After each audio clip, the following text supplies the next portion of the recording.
There's an old racing adage, win on Sunday, sell on Monday. So something's up when you're racing on a Monday, too. Welcome to HPTuners. I'm Kyle Heyer, joined by special guest, 9-time Formula One Grand Prix winner Oscar Piastri, who joins us here live in the Chicago area. Oscar, yesterday we had a spectacular race to watch in Formula One down in Miami, but today we're going racing in iRacing, and 30 drivers have qualified to race against you in just a little while. So first of all, how are you and welcome? Thank you. Yeah, I'm good. I'm excited. I'm probably more nervous for this race than I was for the race yesterday. So looking forward to it. It's a sim I've not used before, so it's going to be a bit of a baptism of fire and learning curve. But no, excited to get into it. Yeah, it should be a lot of fun, and we kind of joked a little bit earlier that you only had a couple of minutes of practice. So, we talk about data, and that's big for HPTuners, of course, making diagnostic tools and all sorts of things for people to use in the tuning market as well. But when we get into this race today, 30 minutes around the Miami GP in the McLaren 720S GT3, a little bit more weight than a Formula One car, a little less downforce, but the racing is really close. You have the slipstream, these long straightaways here. So given that you were on the podium yesterday, and what I have to say was a spectacular race, tell me a little bit about what you learned this weekend in the Formula One car that you might be able to transfer over to the GT3 today. I mean, I at least know which way the track goes and and where the corners are, but yeah, obviously a very different car. I think some of the track limit rules are probably a little different as well, so that's going to be interesting to see. But yeah, I at least know where I'm going. I know roughly where to brake, hopefully. So I think if I can sort those things out, then I can fill in the rest, hopefully. Yeah, well, and of course, you're going to get a little bit of time to practice, just a couple laps of qualifying, which will set the grid for the race. Should be rolling start. That's something different as well. But talk to me a little bit about the weekend, the conditions. There was a threat of rain over the course of the weekend as well. Just kind of recap your race for me, for people that missed yesterday. I have to say it was my favorite race of the season and probably one of the best in a while. So take me through your race yesterday. Yeah, it was a good race overall. Qualified 7th, which wasn't so good, but yeah, ended up on the podium in 3rd. Yeah, got into 3rd on the penultimate lap of the race. So yeah, a lot of action. Had to fight my way through a little bit, and yeah, our car was quick, which was good. We've obviously not had the easiest start to the year as a team, but yeah, we had some good upgrades in Miami, and they worked well. And both cars on the podium, so we're making progress, which is good to see, and yeah, hopefully we can keep it rolling. But a really good race yesterday to get another trophy. Yeah, you're known for being super calm and precise behind the wheel, which I think is great, a great trait to have.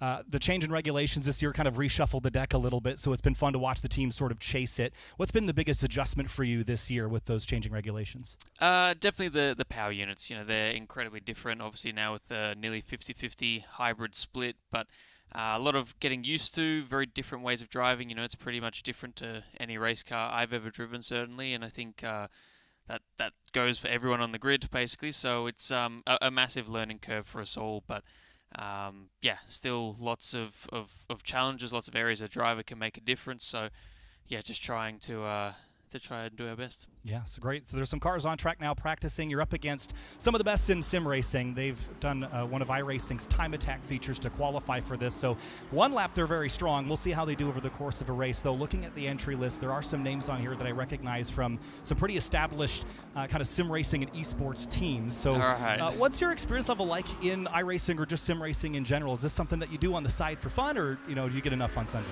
It is, yes. I play iRacing quite a bit. I have to say I've never driven this combo before, and I've not driven the GT3s very much on iRacing, so it's going to be interesting. And yeah, if there's some well-known names, I am going to have my work well and truly cut out for me, so it's going to be cool to see. Yeah, let's talk about the circuit here a little bit. 19 turns, about 3.25 miles. This is a track that has to have a special place in your heart. You won the 2025 Miami GP, so relatively new circuit to Formula One and to the world in general. Where does this rank for you? We go to all sorts of great tracks here in the U.S. Of course, Austin, Texas, and Circuit of the Americas. Of course, the Las Vegas GP circuit. You're up in Canada in a couple weeks. So in North America, where does this one rank for you? I would say, unfortunately, not one of my favorites for the year, but the trophy didn't steal your heart, did it? It didn't. No, it's a very cool trophy. I'll give it that, and it's always a fun weekend. Really cool location, and very technical as a circuit. It is a massively challenging track. Obviously, you've got a really tight, twisty section before the final long straight, which is very tricky in any car, but especially an F1 car. So yeah, lots of slow corners. It's also very hot there as well, so the grip level is generally pretty low, which makes things pretty tough as well. Yeah, I think the track state, we're starting with a fairly clear green track, so it'll rubber in as the day goes on here. With 30 cars, that's a pretty significant grip here as well. Here's a look at the weather. 26 degrees C air temp, and looks like the track temp is up 58 C, so that's pretty toasty. Yeah, that's pretty much the track temp we had on the weekend, so yeah, that's going to be nice and fun for the tyres. Yeah, I love that chicane section under the overpasses there. It's a real cool shot on the broadcast as well. So when you get strapped into this rig, and it is a unit that you're going to be climbing into, yes. It's really cool, got full motion and everything. I think you're going to have a lot of fun. But let's talk a little bit about data. Of course, that's HPTuners' whole thing, the VCM suite, the VCM scanner and VCM editor, diagnostic scanning, data logging. Formula One's all about data, understanding data. You as a driver, maybe it's not on a computer, but you're recording data every lap that you do. What does a normal weekend look like from your perspective as far as analyzing data, whether it's just video, your own experience, simulators, that kind of thing? Yeah, I mean, it's a massive part of trying to go quicker, and especially with the cars we have now, it's super important to constantly be learning, trying to evolve, and yeah, after every, we have live data during the session, so my engineers are kind of constantly giving me updates on what to improve, and then in between sessions, we're looking at car setups, driving, all kinds of things. So it's a massive part of trying to fast track your learning, and you need to know what you're looking at, most importantly. What about your teammate Lando? Are you guys? Do you go back and forth with data a lot? Do you race each other in the simulator for fun? Is there any rivalries there as far as the weekend iRacing race, or no? No, we've not raced each other at iRacing before, but yeah, we're always looking at each other's data, and that's how you improve. And I think that's a big strength of us as a team. We've got both of us kind of learning from each other, and always there's always one corner at least that either of us can learn from each other, so it's a good balance. This is what the people want, though, is you guys racing each other on iRacing. Exactly, yeah. Well, you'll be up against some really great people today, I'm sure. As we get into this, you've had a career, a meteoric rise, I'd say, in your career the last couple of years. It's been really fun to watch. As you prep for this race, what are your expectations? I mean, do you feel confident that you can hop in here? Look, the track is the same. The car's pretty different. Yeah. It is the biggest grid that you've seen all year. Yes, it is. It is. It's gonna be tough. Yeah, obviously, a sim I've never driven in. I've done one lap of practice so far, and yeah, if these guys are the real deal, it's gonna be hard work. So yeah, that is the sim rig I'm in. It's an impressive piece of kit, and yeah, it's gonna be good fun one way or another. Hopefully, I can be okay and be respectable out there. Well, they say you're adaptable. We're going to put it to the test, I think, for sure. So we're going to have a lot of fun here. Just a couple of minutes until you get into the car. Before you get in, I'd love to kind of rack your brain around, the mental transition, because obviously the simulator, it's laser scanned racetrack, so everything should be mostly the same there as far as your braking points or braking references at least. But changing to the virtual environment and then to the heavier car, can you give us an insight into your mental math here of how you're going to approach this, or is it just a feel thing? There's definitely a bit of feel. I think in terms of the braking, I know roughly where I was braking yesterday, and I'm going to add probably about 50 meters to all those braking zones to start with and go from there. So yeah, try and do that, and yeah, obviously the car is completely different, but once you're in the corner, then it's all kind of about feel. The cold tires on these things are pretty lethal as well, so I've got to get myself through that first, and then hopefully get into a bit of a rhythm. What about advice for your fellow compatriots out there on the racetrack? What can they learn in this 30-minute race racing against you or Keith? I have no idea. I mean, depends. I've got no idea where I'm going to stack up in all of this. So I'm pretty sure some of these guys will be teaching me a fair few lessons out there. But no, should be good fun and a cool opportunity. So yeah, looking forward to it. Yeah, the visuals are different as well, being inside the cockpit versus having that open cockpit here. So it sounds like you're getting ready in about a minute here to move on over to the simulator. When you do, the folks watching at home are going to watch you walk to the rig, climb in, and then we're going to get to watch you go to work. I wish you the best of luck in this. Thank you. 30-minute race, and we're going to have you come back, and we're going to chat with our race winner after the fact as well. Yep. So that should be a lot of fun. So any nerves going into this, or is this, is there a reputation to uphold? There is. Yeah, I mean, at the moment I'm alright, but I think once we get into the race, like normally when I do a race on iRacing, I'm actually probably more nervous for that than I am for a real race. So it's yeah, it's funny what the mind does sometimes, but it's gonna be good fun. Yeah, certainly not a whole team looking over your shoulder, but a handful of people here at HPTuners. So we're going to send you over to the sim rig to climb in. Oscar, thank you so much for your time. Appreciate you. We're going to see you in just about 30 minutes time, 45 minutes with qualifying. Good luck to you. Thank you.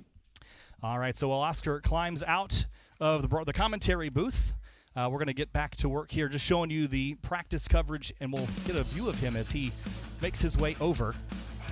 And it should be fun. There he is now, walking from the comms booth over to the sim, and he'll climb in. And a great full motion simulator here that he has not sat in yet today, so this is truly going to be a test. Jump in, get comfortable, figure out what all the buttons do. There are a lot of buttons here on this sim.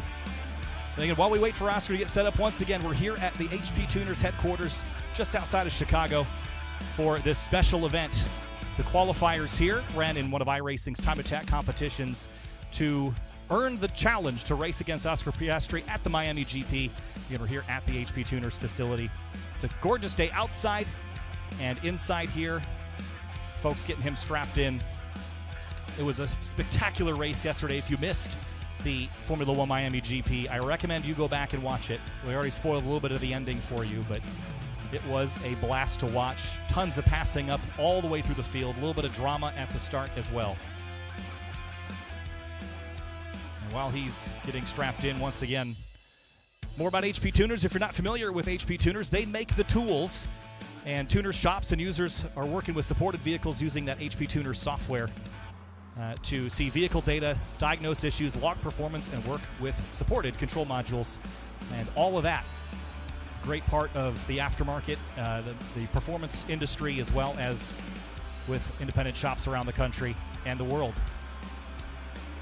He looks so composed in there. He says he was generally a bit more nervous for this than he would be for a GP, but you'd never tell by looking at him. We will be able to chat with him just a little bit, and at some point we'll check in during the race to see how he is faring. But even small things like the steering wheel, all different buttons and controls. We are running a fixed setup here in iRacing today, so there is no changing of gear ratios or downforce settings or anything like that. So everyone is on the same equipment. And he is out of the pit lane and immediately onto the racetrack around this 3.3 mile, 19-turn circuit here at the Miami International Autodrome.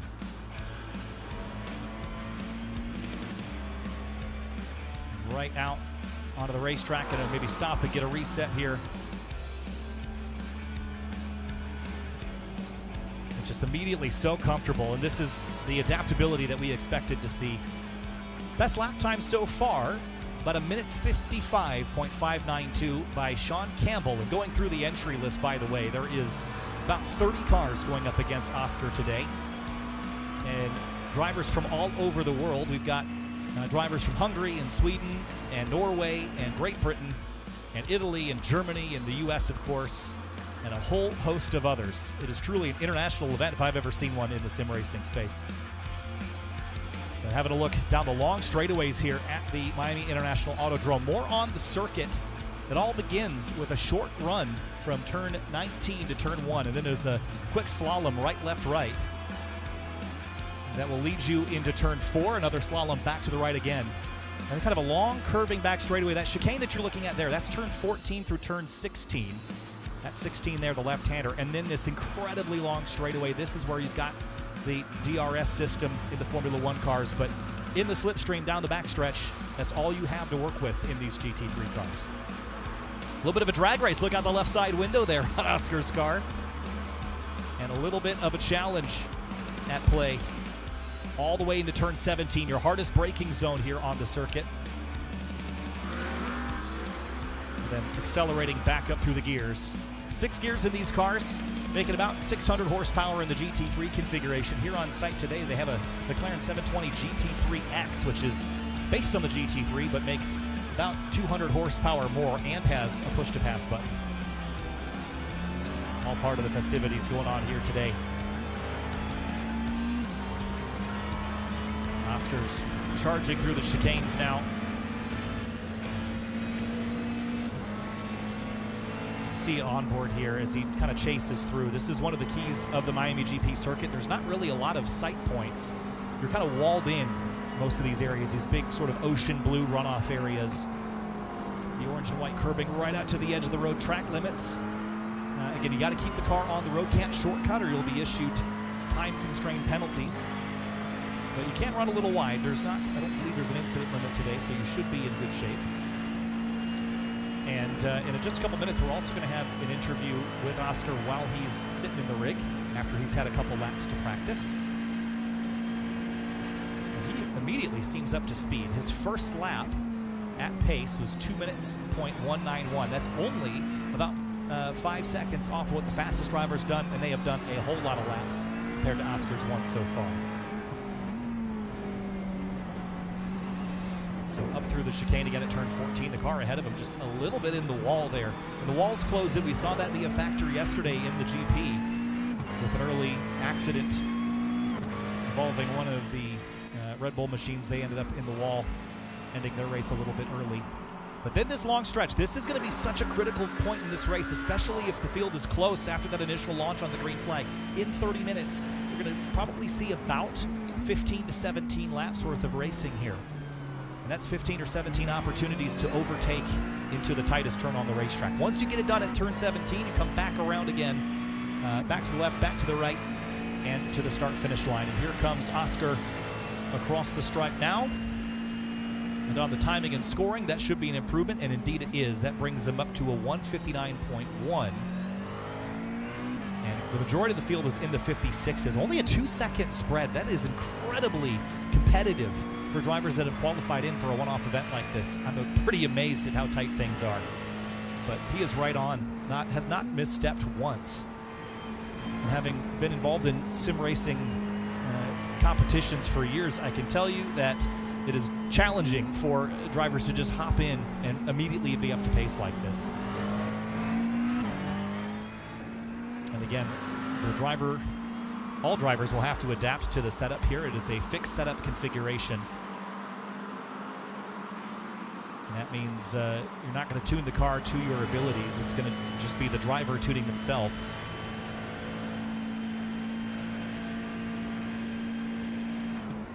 All the cars and the drivers here are driving the McLaren 720S GT3 Evo.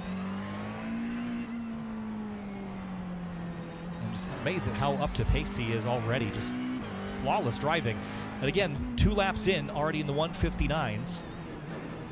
Fastest car so far, Sean Campbell. Then it's Tristan Engelstad out of Sweden. And Henrik Toyer in the number 11. That car is 3rd right now. With just a couple of minutes until we'll get to hear from Oscar after his initial practice laps.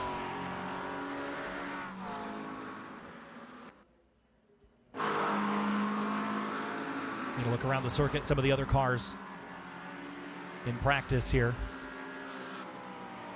And this is one of those circuits with 19 turns and over 3 miles. It takes a lot of revolutions to really learn this place and get it down. And it looks like practice is going to complete right there. Checkered flag on the practice session. That means qualifying is up next. And it will just be 2 laps for drivers to set their best lap and really set the grid for the race. And Oscar had 2 full laps. And he'll likely get a couple of more opportunities before we get going to green here in just a couple minutes. And while he's waiting... he's going to take a breather, and in just a minute we'll be hearing from him. There'll be an interview at his sim rig in just a moment's time. We're going to toss over to Rebecca, who's with Oscar now at the sim rig, and let's see what she's got. We are here at HPTuners with Oscar Piastri. He is racing on one of our SimCraft rigs. Thank you so much, SimCraft, for bringing these rigs out to us. We're just going to interview Oscar. We've got a couple questions for him, so come with me. Hi, Oscar. How we doing? Good, thank you. I'm good. Good, good. We're getting ready to start qualifying here in a second. Looks like we are teeing up for that. So how are you feeling right now? I'm good. It's a challenge. These guys are impressively quick, so I'll try and get myself up to speed as much as I can, but should be good fun. What kind of times do you think you're going to be running on the Miami full course circuit? Well, I saw the best lap was a 1:55. I think my best was a 1:58 so far, so I got some time to find. But, 3 seconds? These guys have 3 seconds on you? 3 seconds is going to be tough, but hopefully a couple, and hopefully I can get involved with a few guys. Awesome. Well, I have a couple questions for you while we are sitting here in qualifying. I was challenged earlier today to try and break Oscar, so that is going to be what we're doing today. So my first question for you, let's see if you remember this. I want to talk to you about your driver's test. Yes. I heard from a little birdie that there was an incident during your driver's test, and I would love if you told us about that. About 2 minutes into my driving test, I had an old lady pull out from a side street and had to do an emergency stop, which I was supposed to do an emergency stop later in the test, but the instructor said, I'm going to count that as your emergency stop, and well done. So it was a lively test, a lively start to my test. Do you think that that set you up for future racing incident maneuvers, being able to navigate? First time you're out on the road taking this driving test and you're already dodging people? Well, I mean, I was already racing by that point, so I think that probably helped me for the test rather than the test helping me for the racing. But it was good to put my skills to the test. Sure. So that one was not your fault. We can all admit that one's not his fault. However, this one's a little bit more debatable. I heard about a time that you were headed somewhere when you were a bit younger, and there was a little bit of an oil pan incident. Do you remember that? Yes, I remember it very well. Yes, I was going down some unknown roads to myself, and there was quite a big dip in the road, and yes, the bottom of my oil sump in the car I had at the time was not a big fan of said dip in the road, and I needed to get some parts changed. So that was the day before my 18th birthday. I had a phone call to my dad saying, "What do I do now?" And I got it fixed, and it was back in a few days. But yes, that was not one of my finer moments in a car.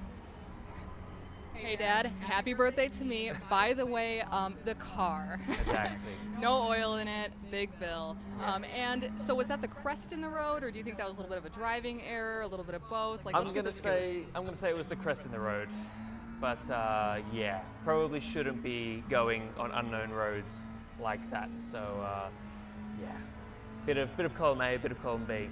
I should probably set some laps.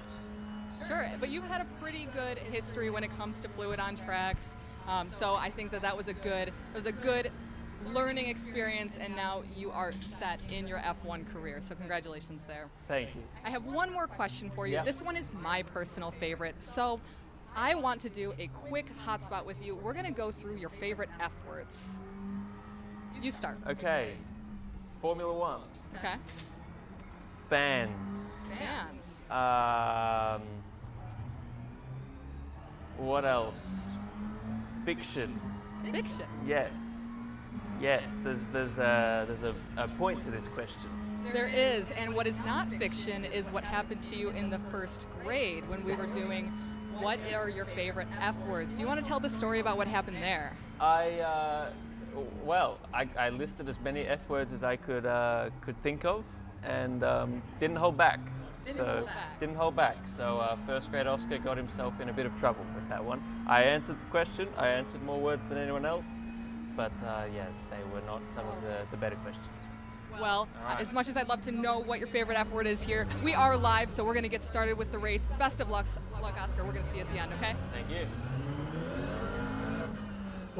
Well, I know a good F word for Oscar, and that is first, and that's where he's going to try to be here after 30 minutes time. He's got a couple minutes left to qualify, about 4 minutes and 35 seconds remaining here, and that's not a lot of time. That's going to be time for an outlap and time for one flyer. So whatever he learned in practice, he's going to have to apply that basically now, and this is the adaptability we talked about. When you get to the level of Formula One, you have to be really, really solid. Just going through some of the things that Oscar has done in his career.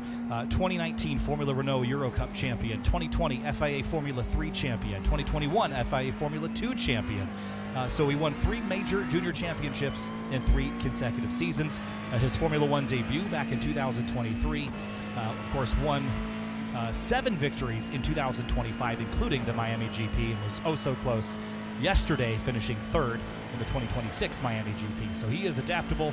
and really, really solid, and a really fun guy to chat with as well. So he's going to get a lap to qualify before we turn him loose against 30 other drivers. Sean Campbell almost matching his practice time at a 1:56.392. He's top of the board. Then Tom Griggs was second. As I said that, Henrik Toyer is going to jump into P2 with just about 4/10 off of the provisional pole sitter as we watch Oscar navigate the chicanes here, jump over the curbing, and head up this long back straightaway once again. This is that run down to turn 17. That was a great overtaking spot yesterday, but it was actually a little bit later in the lap, I believe, that we saw Oscar get around Charles Leclerc late in the going, and then Charles ultimately ended up having a spin a bit later on the final lap of the race, just culminating in what was, I think, the most entertaining race of the season so far. But watching Oscar claw his way through the backside of the course here, up onto the front straightaway, watching these are really flat curbs on this side of the racetrack, but when you get to some of those tighter chicanes, those orange and white areas, those are often raised curbs that can bottom the car out, and you'll see them right here on the apex. They're a little bit off the surface of the road. Oscar stays fairly wide there, but just carving his way through the first sector of this course. And then the kind of decreasing radius turns 6 through 8. Such a fast circuit here as well. This is turns 4 and 5 here, and then this will be that decreasing radius left-hander. Watch him track out here all the way to the edge of the road. Then he's going to tuck it in tight, aim for that inside bollard, that orange stick thing you see on the inside. Now watch the curbing on exit. He can straddle that with the GT3 car. Likely couldn't do that yesterday in the Formula 1 car. There's some timing and scoring on your screen now, top of the screen. And watching the time tick down. Heading down the backstretch. This is one of the 2 long backstretches through turn 10 and then into turn 11. Right here, nibble the curb there on the inside, pop that left front up. This is turn 12, right against that inside wall. And then the turn 14, 15 chicane. This is such a fun section. Watch that orange painted cutout there. Cut the track as much as you can. That's all fair play. And look how comfortable he looks already. Still pole time is still a 1:56.392. 4/10 back to Torer, and then Bamer in the 37. He's third. Then Timothy Larson fourth. Jonas in fifth. Tom Griggs in sixth. And this long run down top speed here, we're going to see up into about 160, 165 mile an hour range, maybe faster in the slipstream. Think of all the time and effort drivers had in qualifying to be that top 30 group that gets to race against a Formula 1 Grand Prix winner. And this is going to be a big day for them, and then the chance to beat them as well. Last couple of corners here. We'll see if the time he can run is going to put him up anywhere near the top of the board. Last sequence, last sector. And again, shooting for the mid-56s. A 57 would be a respectable time. He wasn't far off of that earlier. And I think he might have already come on through at a 1:59.187, which might be all he can get. That won't put him last on the grid, but it is going to be 31st out of the 32 drivers we've had set times. So it is going to be a long climb up through the order for Oscar Piastri against these sim racers. So once again, 30 drivers going up against Oscar Piastri live here at the HPTuners headquarters. Thanks again for being with us on a Monday. This is really neat right after the Sunday race where Oscar finished third yesterday. Pretty entertaining to watch him carve his way through the field there. Started 7th, clawed his way up the order, then as the strategy played out, ended up on the podium. It was a lot of fun to watch, but it is such a privilege to be here and to watch him race these sim racers here. I mentioned that we have some drivers that are pretty well established in the sim racing world, but it's going to be a blast. 30 minutes is on the clock, and it's looking dark out there too. So that is going to be another thing to add to the mix here as well, which wasn't anticipated, but hey, we're going to work with it. Drivers are they have to be quick on their feet, and they've got headlights. That's something different from Formula 1 as well. These McLaren GT3 cars have headlights and taillights. And there's a look at the field, doubled up behind the safety car, And when they get the green, 30 minutes on the clock. And that will be all the time that Oscar has to climb from 31st on the grid. So if he thought the 7th yesterday was a lot of work, he has got his work cut out for him. But often it's just making it through the first couple of laps as well, especially with the opening couple of laps. With so many cars on the grid, I have to say the talent level seems really, really strong with how close everyone was in qualifying. Just about a 3-second spread from first down to 32nd place. Once again, pleasure to be with you here today again at HPTuners. If you're not familiar with HPTuners, again, started in 2003. And they build hardware and software for vehicle diagnostics, scanning, data logging, calibration workflows, and data acquisition. And we're about to acquire 30 GT3s on the grid here for this race. So it is dark, but it is going to be carving through the darkness here in Miami for these drivers. Just waiting for the grid to roll.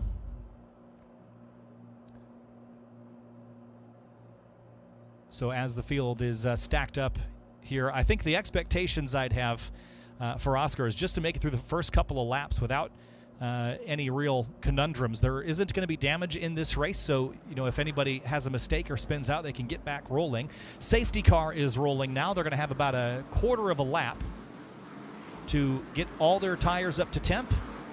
And once that green flag drops, 30 minutes on the board. And you see them weaving back and forth vigorously, generating as much heat as they can into their slick tires. Because once they go green, all that temperature they've built up, they do have traction control, they do have anti-lock brakes. That will assist in those heavy braking zones. But there is a lot of cars in the windshield for Oscar Piastri, so this is going to be a fun one. You throw 30 sim racers whose the majority of their experience is in the sim racing realm. There are some drivers that have some real-world experience, but then you throw a Formula One GP winner into this mix, a driver who has won at the highest level of motorsport at this facility, put him at the back of the grid, 30 minutes on the clock. I'm actually happy he didn't qualify higher up the order because we are in for a treat here. As the field comes around to the start-finish line, we're about ready to go, and green flag is out. We're racing at the Miami Autodrome. Here we go, down the front straightaway of the HPTuners event. Oscar Piastri carving his way. They're 5 wide. How many do you want him across the width of the road? A little bit of argy-bargy there in the middle of the field. Contact. One car's turned around backwards. And I think most everyone else has gotten through the first couple of corners. There's still 3 across. More cars going around. I think Piastri's gone around for a loop. He has. Got the smile on the face, so he will turn back around and get back rolling and back underway. So that is... honestly, it went better than I thought with how many cars we were going into the first couple of corners. But he'll get a chance to sort of reset himself now and start picking them off one by one. What a start to the race. Campbell out front, leading Torer, Bemmer, Larson, Honus, and Griggs. So the front 5 or 6 are pretty well established at this stage. As we ride on board there with Piastri. And here's a little bit more of the battling. You see on the left-hand side of your screen the timing and scoring. Toyer up to second place now. Baptista, the 23 car. He was way down the order. He qualified 13th on the grid, and he's up into 3rd place, so that's the big mover. They're stacked up. Watch the leader right out to the edge of the wall there, using all the racetrack, just so fluid through the chicane at turn 14 and 15. And now onto this backstretch. There's Henrik Trorer in the number 11, leading that train of cars. This is that critical long run down to turn 17. The braking zone here is your best passing opportunity. Stay in line. Let that lead car push the air out of the way for you. You see a couple cars popping out of the line there. And for second place here, I think that's Baptista up the inside here, late on the brakes. And they're going to be side by side, leaving 17 into 18. This next turn's a left-hander again. Big wiggle there by Baptista. He hangs onto it. Torer takes it back, and they're still side by side across the start-finish line for second place. And that's Augustine in the 10, William Augustine. That's going to drive up into the mix as well. It's a 3-horse race for second place. Now the 4th car in line there, that's Griggs, who started this race in 6th. The battle is for second place, and it is fierce right now, watching these cars carve their way through the teal blue of the Miami International Autodrome. And whoop, that was Oscar Piastri as he carves through here. working his way through the field. And I think he's up a couple of spots from the start of the race now, up into now 28 spots. So moving his way forward, and I think we'll see that position update as we make our way back to the start-finish line. So the chance to beat Oscar, I think those front runners are off to a great start. But now the question becomes, how far can Piastri climb? And if you're looking for him on the timing and scoring, there they are, 25th. It is car number 3 that you're looking for. Yes, car number 1, rather, that you're looking for on the timing and scoring. Real tight there at that backstretch curve around. And so Campbell in the lead over Baptista, and I have to say that's probably the surprise of the race, the Brazilian Felipe Baptista that's climbed from 13th to 3rd. One of the big losers at the start of the race. I think we had a driver that was P3, that was Caleb Bamer, who started in 3rd. He was the car that we saw turned around early and down there to 32nd place. So look at Oscar there as he's working his way down the backstretch, carving his way through the field. We'll start to see him pop out of line as he chases some people down. Great battles on your screen. Making their way around the Miami GP circuit. So 5 minutes, basically 5 minutes elapsed and 25 to go. And after an initial start collision that had a couple of cars turned around backwards, things have settled for the time being. If you just tuned in, you're watching a 30-minute race with some of the best sim racers in the world racing against Oscar Piastri, who has joined us here on location at HPTuners to battle against these drivers. This is a once-in-a-lifetime opportunity for so many people here in this field today to go door-to-door with a Formula One winner, and a driver who literally was in Miami at this racetrack yesterday on the podium at the highest level of motorsport. What a cool opportunity this is for everyone. And for so many of the sim racers as well, data is such a huge piece of this. When we talk about all the data systems that HPTuners has available, like the VCM Suite software, the MPV i4, which is one of their newer devices, and just the amount of data acquisition that you can do in a simulator. You can use a lot of the same tooling in simulators as you can in the real world for telemetry, just to gather a baseline understanding of the things to tweak on the race car to make it faster. So update on Piastri's climb is right now, big clobber over the curbs for some of the front runners there. That was kind of a wild one, but Piastri's up to 22nd place and in a great battle right now for position, I have to say. Just made a whole bunch of passes.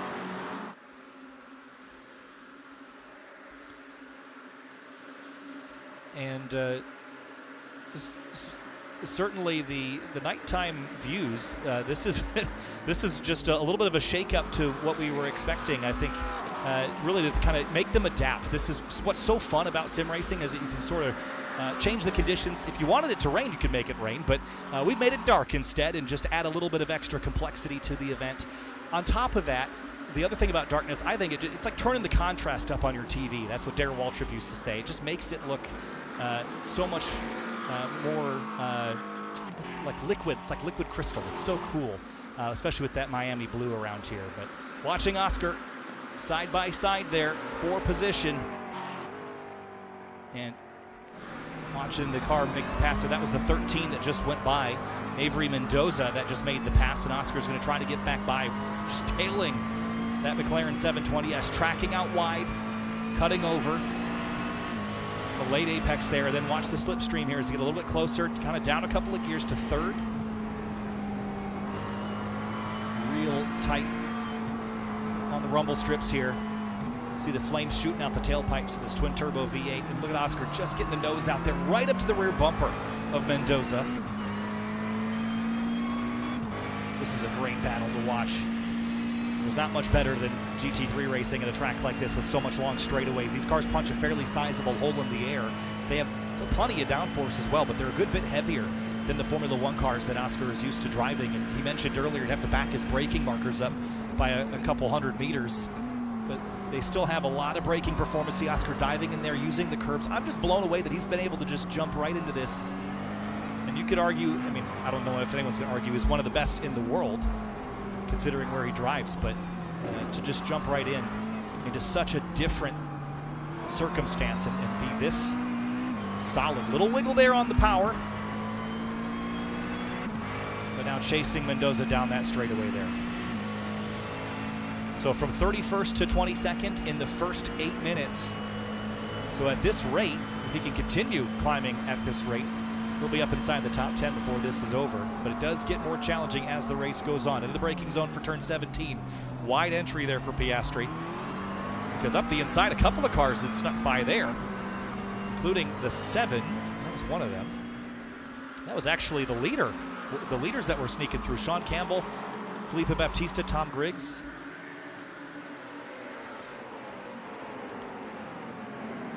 So watching some other battles here.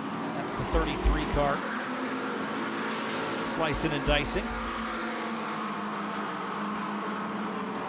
And again, the other factor that makes this even more entertaining is to give everybody not only the same car but the same setup. It really shows you the differences in the driving, which lines they're choosing, especially when this racetrack is fairly flat. It doesn't have a lot of elevation.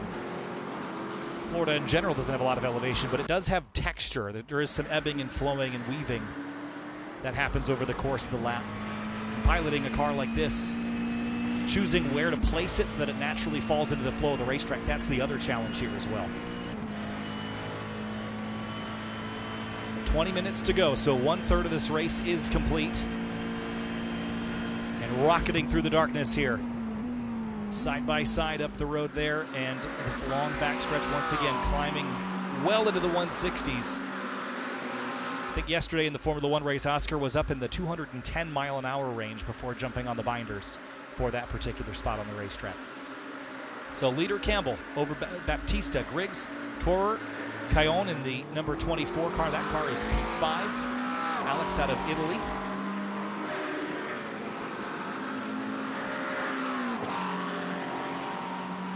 Coming across the stripe there to complete yet another lap on the pit straight. So these drivers coming from all over the world. We mentioned the leader, Sean Campbell. Sean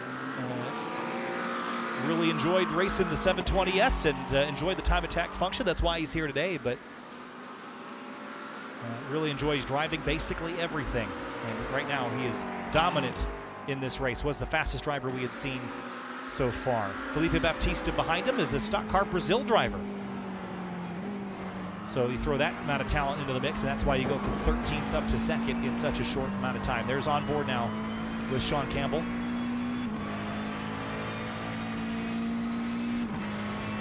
Watching that speed climb at 145, 150 miles an hour. Maybe we'll top 160 on this straight as well. Up in the top of 6th gear. And really you're going to start hitting sort of a drag limit in these cars. They have a ton of downforce, but the more downforce you add, generally you add some drag as well. So that's why they'll top out at 160. Low drag config and the gearing just right. You can get these things up to about 185 miles an hour. A little bit of bobbing and weaving down here, nose to tail, but deeper in the field. At Miami International Autodrome here in iRacing. That turn 14 chicane, such a fun sequence of turns. I think that was our 12th place battle. That was Fabian Hoffman, Tristan Engelstad, and Floyd Kerr that were all in that little scrum for position.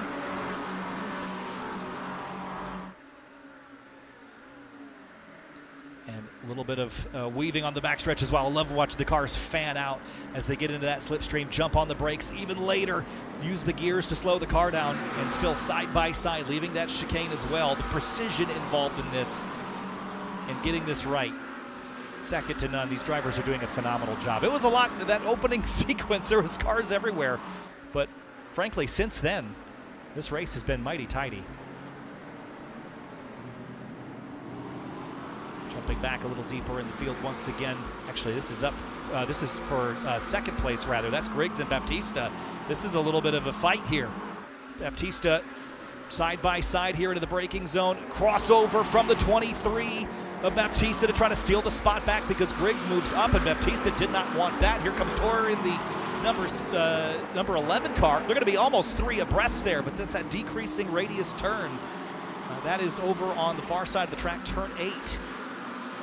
And now setting up for this long stretch using that slipstream. Baptista and Griggs side by side. Who's going to get to the next turn first? And is Tor going to watch from behind and pick up the pace? There's a little bit of contact there. Rubbing doors as they rocket down towards turn 11. What a battle. Swing over to the left. How about this? Open the door. Stick the foot in. Contact down there. The 23. Baptista spins at turn 11.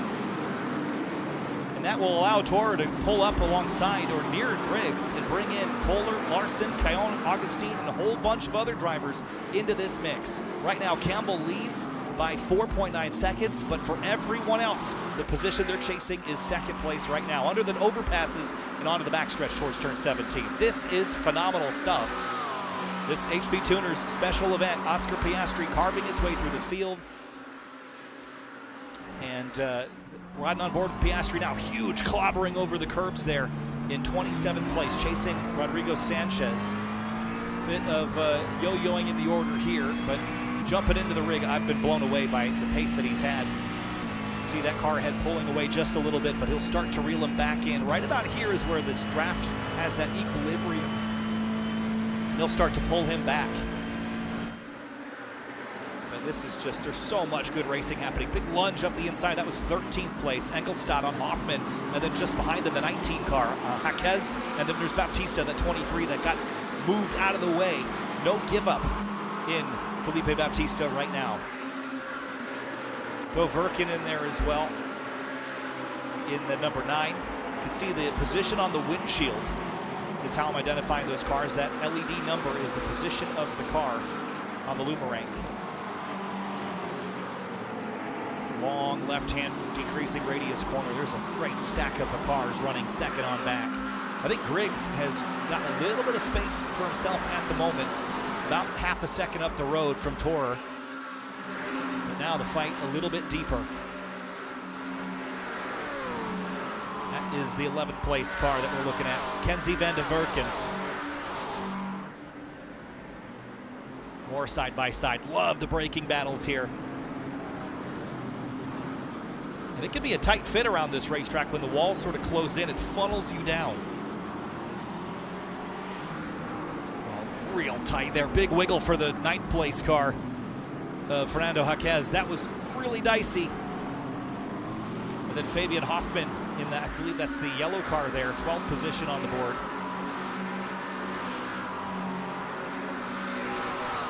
This is spectacular. I have to say, the talent level in this field, through and through, just with how tight things are in a race like this, really impressive. So watching Campbell, the race leader, carve away around, looking at the time remaining, 14 minutes to go in this 30-minute event, and there just isn't really a lot in the rearview mirrors of Campbell at the moment, because it is just fierce for everywhere else. There's the 32 car, Floyd Kerr, and contact somebody spinning on the front straightaway. Didn't quite catch the number on it, but it is rowdy up here. How about this?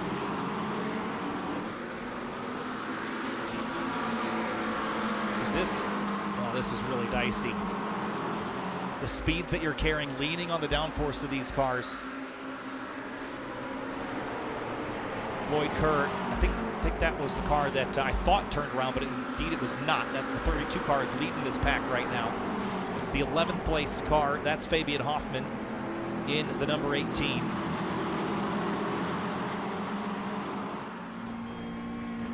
Jumping back on board with Oscar Piastri for a moment. Just watching Oscar get a little bit more comfortable with the track limits here as well. That was something that will differ from any officiating yesterday, just because we're using automated officiating here in iRacing, and it has track limits that are defined around the whole course of the circuit. And so you can get a little bit greedy around here to find a little time. Great battling there. Watch that side by side between those two purple cars. Door to door, and nice, clean, fair fights between these two. That's the number 20, Victor Solano out of the U.S. And the car ahead, that is number 9. That's Kenzie van de Verken, who we mentioned a few moments ago. Great battling between those two drivers. Nothing between them. On the bottom right of your screen, you see the track map there. You see the 26 on the right side. That is your leader, and everybody else still within the same sector. A couple minutes into this race. Popping out of line is Fabian Hoffman.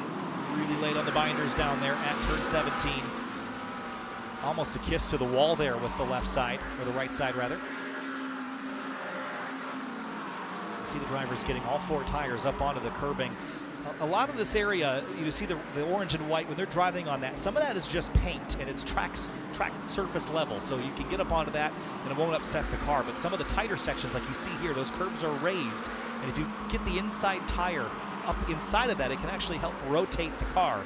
But at a certain speed, you're sort of unsticking the aero as well. These cars have those big rear wings that effectively operate like an airplane wing stuck upside down. They suck the car down to the road by generating a differential pressure over the top of them. They have underbody aero as well, splitters and diffusers, and that effectively works by accelerating the air. So if you move the air quicker, the pressure is lower under the car than above it, and it will press the car into the road. Really neat science going on to make these cars go as fast as they are. Take that up a notch with the cars Oscar normally drives in Formula One. Watching this battle here for second place. This is Griggs and Torer in the 7 and the 11. And 7 and 11, and may the 4th be with you, and all the different number things to say today. It's a fun Monday in the office here at HPTuners. Up onto this backstretch once again. This is a train for second place. And everybody wants to be the locomotive there. There's Griggs, P2. You see the visibility as well, much beyond the range of the headlights. You can't really see a lot. And again, toss that little extra dynamic in there using iRacing's dynamic time model as well.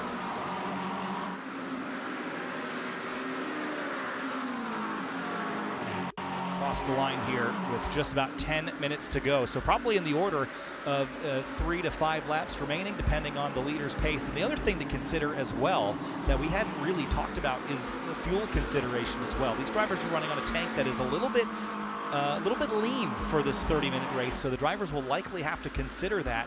And we could see, by the time we get to 2 laps to go, some drivers who were a little bit heavy-footed could be running themselves out of fuel. So riding on board with Oscar Piastri once again. We've had the privilege of watching him attack this racetrack. Look at, he's using every inch of the road off to the left. Then on the right, leaves the line a little wider to carry better speed. And navigating through the curbs, and then we'll jump on board with Engelstad. And there's Tristan Engelstad. Let's check in and have a chat with Oscar and see how his race is going. Oscar, can you hear me? I can hear you, yes. All right, Oscar. Well, the first sector didn't go so well, but since then it's been fun to watch your driving. The nighttime is a little bit of an extra challenge. How have you been faring out there so far? It's been eventful. I think I've got a little throttle pedal problem at the moment, so I think I'm a little bit slow on the straights, but no, it's been good fun. It's been some good battles. We're currently locked in a bit of a battle here at the moment, so it's been good. All right, well, we'll let you get back to work. Thanks for checking in. Good luck to you. Thank you. All right, just checking in with Piastri there, and maybe nursing a potential issue there, but adapting to the situation, not only with the nighttime, not only with starting at the back of the grid, but anything else that he's had to overcome as well. And he's been, up and down the field a little bit. He's been in some battles. And I think everyone around him is going to have a story to tell. Thanks to HPTuners. Trouble, by the way, the 64 car has gone around. That is down the field just a little ways, but I think they've righted the ship and they'll get back on the water here shortly. 8 minutes to go. Checking in down in 28th spot. That is the number 1. Oh, Piastri had to dodge and weave a car. That was the car that was spun. I thought it had gotten rolling, but it had not. And great quick reactions there, just like yesterday, I have to say, with the Ferrari. I think he had actually gotten by Leclerc by the time that spin happened, but either way. Well, I guess the start of the race there was a spin as well, so he's been dodging and weaving cars all weekend and even into the beginning of the work week. So what a blast this has been so far. And on board again with Oscar. And again, he had just dodged that stalled car. But I just love watching him attack. Look how smooth the steering input is as well. I heard a couple drivers tell me is we got to hold that thought battle for P2 because Griggs and Torer are battling for second place. And watch Kohler in 4th. as he gets a line on these two. Crossover by Toyer, but Griggs hangs on to it. Maybe a little touch there front to rear. Campbell's long gone. He's way up the road, but the battle for second is, what, 6 cars deep, 7 cars deep? Don't look away here. Jump in the curbs at turn 14. It is game on for second place here. Big wiggle out of Toyer as he left turn 15 and 16.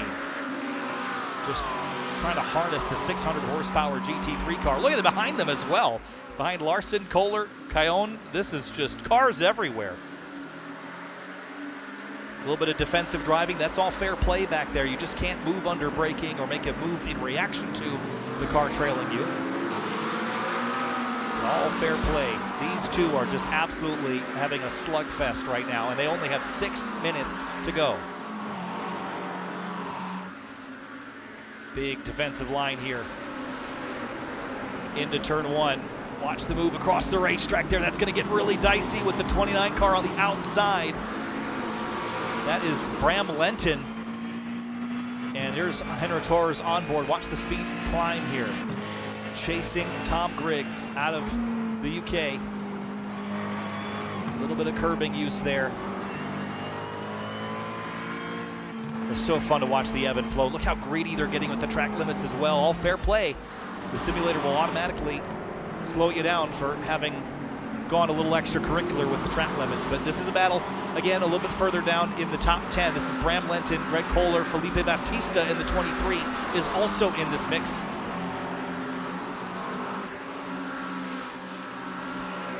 Just carving their way. The headlights bouncing off the palm trees. Door to door for position here. Swing back over to the right, get back on the racing line. Can anybody have a look up the inside defensive line from the 5th place car of Alex Cajon in the 24? That's the green and black machine. The 29 is the aforementioned Bram Lenton. Oh, big lateral slide there from the, I think that was the 29 that had that big moment. Just watching the rear end kind of take the dog for a walk there. Little wall contact leaving turn 16 and rocketing up the backstretch again. 5 minutes to go in this race. Once again, if you just tuned in, we're here at the HPTuners HQ. We are racing drivers all over the world, and they are racing against Oscar Piastri. And Formula One winner, Grand Prix winner, was 3rd yesterday in Miami, and it's a pleasure to have him on site here today, joining us at the HPTuners facility. I have to say, this is my first visit here as well. Spectacular facility, great people as well. Big smiles from everyone around here on a day like this. It's been just all fun. Great culture here as well. We watched Timothy Larson jump over the curbs, just skateboarding the bottom of that car over the rumble strip. And that is 4th place Larson. Now he had started back, well actually he started in 4th. He was up and down the order a little bit in between. But Felipe Baptista, remember he went from 13th up to 2nd, got turned around. He's back to 5th and right behind Larson in the number 12 car.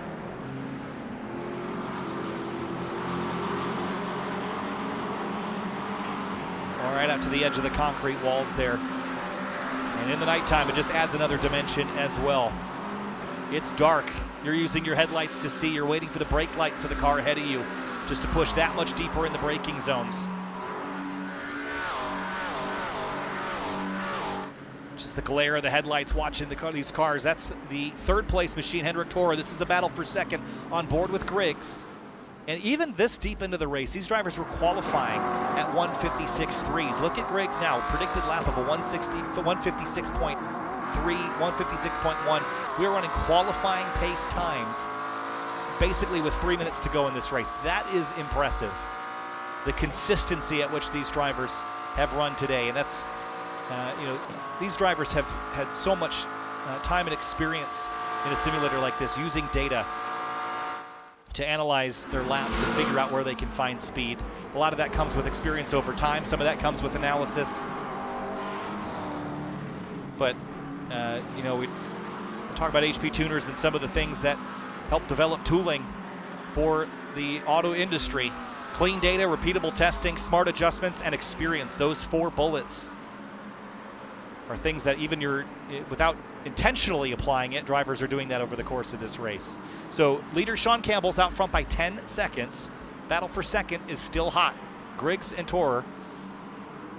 Oh, and this is 9th and 10th place. This is Floyd Kerr, William Augustine, Fabian Hoffman, and more, all in lockstep here. As we check back in with Campbell out front, I see 2 minutes on the board, so depending on when we get back to the stripe, I would expect this to be coming to the final lap. We should see a white flag anytime here as we jump back to this fierce battle towards the tail end of the top 10 here. 32 car of Kerr, Augustine, Hoffman, Alex Strobel, Victor Solano. String lining down this backstretch. Big defensive move here into the braking zone.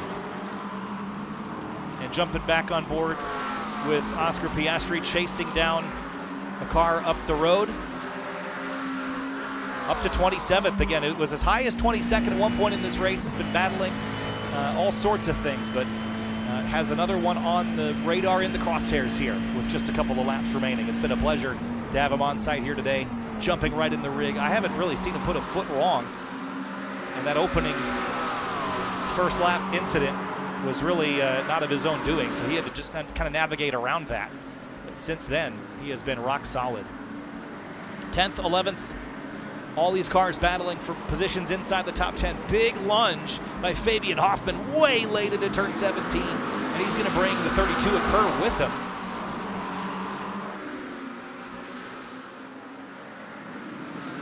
Wow, what a battle here.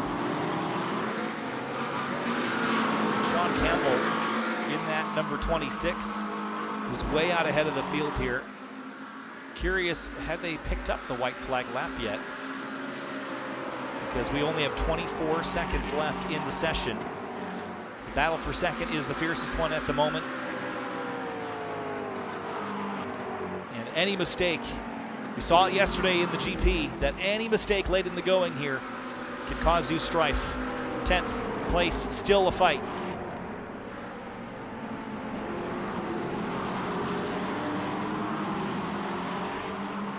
Big wiggles there over the curbing. I would expect with the time elapsed that Sean Campbell is likely finishing up his run back on board with Oscar Piastri. Big little wiggle. You saw the rear end step out on entry. That car has such neutral balance that when he tipped it in, it almost walked around on him. But given how the car is driving, you wouldn't expect him to be that relaxed behind the wheel. But just look at him, just absolutely locked in right now. And checking back into the battle for P2. As we're coming to the checkers here pretty shortly, Tom Griggs trying to hang on. The fight is on at the moment between Griggs and Toorer. Swing over to the left. That's the defensive move that Griggs gets to keep. But that is all. And whatever happens from here to the end of the straightaway is up to Toorer. There he comes, up the inside. He's going to have a lunge on the brakes into 17. He's going to go to driver's right and try to tuck it in on the left. The headlights glaring in the rearview mirror of Tom Griggs. But it wasn't quite enough. And Sean Campbell, I believe, has come on through to take the win. But here comes Griggs, and here comes Hendrik Toorer. And that is the race for second place. Just 0.2 of a second. What a battle there. Sean Campbell is your winner in the number 26, and it wasn't even that tight for P1. 11.8 seconds back to Griggs. Then Toorer is the rest of your podium. Larson, Baptista, and the rest of the field continues to string across the screen here. As for Oscar Piastri, our special guest today, all the way back to the stripe, it is going to be a fight. And across the stripe here, Piastri is going to pick up 24th, picked up 2 spots on that last lap to move up into P24 to end the race. And I have to say, given all the trials and tribulations, I would call that a success. But, wow, what a drive. And deep breath, headset off. And I think just like yesterday, he'll be celebrating the end of that one, but no huge trophy this time, but he'll get to come back here. We'll chat with him briefly. And we also should have our race winner in just a couple of minutes, and we have some MPVI 4 cases for Oscar to sign for our winners. These are really cool, so we'll give him a chance to sign these in just a moment, and we'll get to kind of debrief an excellent 30-minute race. I have to say, I've done this a lot. A 30-minute race, that's a one-off in a special event like this. To have action that entertaining over the course of the entire thing is really, really impressive. So props to all the drivers there. That first lap, 5 wide. The fact that we got away with what we did was impressive in its own right as Oscar is coming back our way here. But that was fun, and I think the darkness threw a little bit at everybody. But Oscar's coming back to join us here post-race. And, man, that was something. I have to say, welcome back. We got to check in with you a little bit. Obviously, the first lap, cars everywhere. But you made it. P24 and up as high as 22nd at one point. Not bad. Yeah, it was tough work. I think we had a slight technical issue on the throttle pedal, so I don't think I was getting quite 100% throttle, which made things a little tricky. But even without that, I don't think I stood a chance. So it was good fun. The nighttime definitely threw a spanner in the works, and the grip seemed like it increased a lot when that happened. So, yeah, good fun. A few good battles out there. So the winners are going to get one of these MPVI 4 cases for their HPTuners unit. I'd love you to sign these for them if you could, please. Yep. And we'll get a chance to talk with Sean here in just a moment's time. But you know, what I was impressed with, and maybe I shouldn't be so surprised. I don't know why I act like it, but just watching you jump in there, so composed behind the wheel. And I know that it's, you know, you drive in Formula One, so I don't want to feel insane about it, but like no spins other than the contact at the start. At least I didn't see any. I had one very near miss. Okay. It was a perfectly timed drift with a little wing tap on the wall to straighten me back out. But apart from that, I was good. Hey, well, that's what you could do with fenders, at least. Exactly, Here's a look at your top 3 drivers, Sean Campbell, Tom Griggs, and Henrik Torer. Those two, Griggs and Torer, when you get a chance to watch this race back, oh my gosh, there was some great battling there for second place. That run down to turn 17, you were using it yesterday. They were using it today. No DRS, just slipstream those two. But it was a lot of fun to watch. Sean Campbell, though, 11.8 second. Yeah, margin. So wow. Not bad. That is quite a convincing win. Yeah, I'd say so. And especially when you're all on the same equipment, you've all got the same setup. Yes, exactly. That was a lot of fun. Take me through the race start. There was like 5 wide at the front. What was your perspective like? Everyone seemed to be pretty relaxed into turn 1, which I thought was a great opportunity for me to gain some spots. Yeah. And then it suddenly was not very relaxed, and there was a few cars everywhere. A little bit like my race yesterday at turn 1, to be honest. So it was, just got the wrong end of the stick there. A bit of contact with a car that was spinning, but no, got myself going again and tried to make a race of it. Yeah, there's a quote, something about, you know, if you no longer go for a gap that exists, something. Exactly, yes. It also predicates that gap existing when you get there, I Exactly, suppose. yes. Or again, with fenders, you can make the gap, I suppose. Exactly. But again, this has been a big weekend for you. You know, we've got Canada coming up in a couple of weeks. Let's take a step back here for a second. You know, I'm 20 minutes from my house here, so this is a local thing. This is cool for me. You know, what's it at the end of the day? Like this has got to be kind of fun to do something a little bit less stressful and serious for a second. You know, it's really cool to see all the smiling faces and people here at HPTuners. What's it like kind of stepping into this world here for a day off the F1 grid? It's really cool, and you know, obviously HPTuners was a great supporter of mine through the junior ranks, and yeah, you know, a big part of the reason I was able to chase my dream of chasing F1. So yeah, it was cool to see everyone here today. Cool to see all the officers. I was here 13 years ago in a completely different building, so it's been great to see all the progress and yeah, how many new people there are. But no, nice to do something a little bit different. Nice to have a little sim race as well. So it's been really cool. Yeah, what's a normal Monday look like for you? I imagine this is not the normal thing that you're doing on a Monday. Yeah, I mean, depends on the weekend. If it's a European race, then yeah, some recovery and just chilling out. If it's a flyaway like we have at the moment from Europe, then normally flying back home. So I'm flying back to Europe tonight, and then yeah, getting back into it on Tuesday, getting into some training, and yeah, then finding out how we can try and be better in the next race. So do we have our interview, it sounds like, potentially for our race? We're still waiting on that. But in the meantime, you mentioned chilling on a Monday. What's a chill moment look like for you? I've always wondered that. I mean, honestly, playing iRacing, playing on my sim, For me, I like racing. I like cars, and it's started off as a hobby and something that I just really enjoyed, and I'm now lucky enough to call it my job. But when I'm not in a real car, I still like to be driving a virtual one, and I like to do that.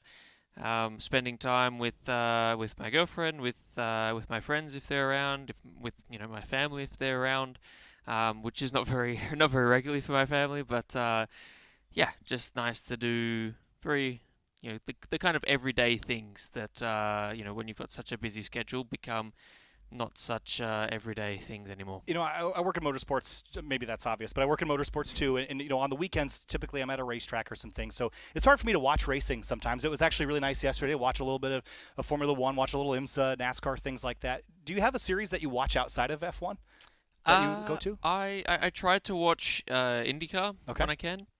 Sometimes the time difference is pretty tricky, but try my best. And same with supercars in Australia. Obviously coming from Australia, I grew up watching that a lot. The time difference again, not so friendly anymore. But those two are the main series. I obviously grew up watching F1 as well. I can't really watch F1 anymore, except for after the race. But it's nice to be able to make some of the highlights in F1. Let's check in and see if we got Sean Campbell, our race winner. Sean, you got us? I do. Do you have me? We sure do, Sean. Okay. Hey, that was a great race, man. 11.8 second gap to win it. Take us through your event. I mean, it looked like a lot of it was in the rearview mirror, though.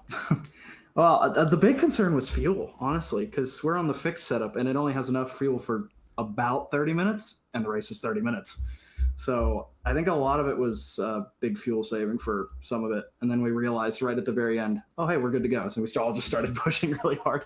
I saw in the on the relative, it started getting really dicey. Yeah, it was super fun to watch you there. This is your chance. You've got F1 GP winner Oscar Piastri with you now. Anything you want to say to Oscar? Maybe, Oscar, a question for our race winner, maybe. We'll throw you into the mix. Sure, I'll ask the question. How the hell are you so fast? That was impressive. Obviously I jumped on pretty last minute, but no, impressive to do it in a fixed setup like that as well. I think it's because I maybe too many hours on this game. Maybe just a little. I need to go touch some grass or something. But how's Miami and iRacing for you? Especially at night. I was not ready for the nighttime. What was your thoughts on that? I can't hear it. Oh, you can't hear? Well, sorry. Well, I'll relay the question to you. But he was saying too many hours on the sim is how he's fast. Okay. But how was Miami at night? That was a little bit of an extra thing that we threw in there just to make it fun. Yeah, that was a little spanner in the works. I mean, fortunately the car's got headlights, so that was good. But yeah, a little bit different. But for me, the grip level was a lot higher at night. It seemed like so. Yeah, not sure if that was the case or if that was just me getting used to it a bit more. But no, felt a little bit easier to drive at night, which was good. I agree. Great. So yeah, there we go. I can hear you now. Okay, we got him patched in. So we'll give you one more opportunity. We'll throw one more at him. I'm going to put you in the hot seat here. Ask one more question to Sean, and we'll give him that opportunity. All right. What's your favorite car to drive on iRacing? Do you like GTs, open wheelers, bit everything? I like to drive everything. If I was gonna pick specifically, Caddy LMDH, and it sounds like I'm pandering, but I really like the 720S GT3 because I loved the MP412C for like forever, and then they replaced it with this, and I was very happy. Nice. All right. Yeah. Good picks. Yeah, Very good picks. Great picks, Sean, and congratulations. And we've got a signed MPVI 4 shell coming your way as well. So congratulations. You're going to get that HPTuners unit to you pretty soon, and enjoy it. Thanks so much, and congrats on a great race. Thanks for hosting this. Yeah, it was a lot of fun. So, well, that was a lot of fun to watch you race today, Oscar, and thanks so much for joining us here today at HPTuners. It's a pleasure. What's next? You said you're going back tonight. Yep. Favorite meal that you can have on the road? We'll throw that at you. Favorite meal? I mean, you said you like to cook. At least I've seen that. Yeah, I do like to cook a little bit. I don't know if it's one of my strengths in life, but no, I don't mind. Just trying to do the things I can do myself still, which is nice. But Favorite meal on the road, like I love my Italian food. I love Japanese food as well. And after a race, pretty much anything that tastes good is gonna be good for me. So, but yeah, big bowl of pasta. That always goes down well. Awesome. Well, Oscar, thank you so much for joining us here today. It's been an absolute pleasure here at HP Tuners, the HQ. What an awesome event. We had drivers from all over the world competing here today. If you want to learn more, check out HP Tuners on the socials. You probably already know where to find them already. But it's been a blast to be here. My name's Kyle Heyer with Oscar Piastri. We'll be rooting you on at the next one up in Canada here in just a couple weeks' time. Thanks so much, everybody, from HP Tuners HQ. We'll see ya. Thanks so much. Goodbye.